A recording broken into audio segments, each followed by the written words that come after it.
স্বাধীনতার ঘোষক প্রেসিডেন্ট শহীদ প্রেসিডেন্ট জিয়াউর রহমান, ওনার স্ত্রী, তিনবারের প্রধানমন্ত্রী, দেশনেত্রী, mother of democracy Begum Khaleda Zia অনেক অসুস্থ।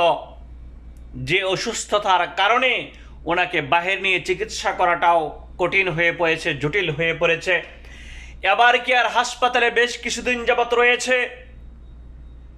তাই আসুন আমরা সকলে ওনার জন্য দোয়া করি। আল্লাহ রাব্বুল আলামিন যেন ওনার হায়াতের মধ্যে বরকত দান করেন, ওনার হায়াতের মধ্যে দীর্ঘায়ু কামনা করি, দোয়া করি। আল্লাহ রাব্বুল আলামিন যেন তার হায়াত বাড়িয়ে দেন, সুস্থতা দান করেন, আমাদের মাঝে ফিরিয়ে দেন, তার ছায়া যেন আমাদের উপর অটুট রাখেন। কারণ উনি একজন দেশপ্রেমিক, জনগণলান প্রেমিক, জনগণ প্রেমিক।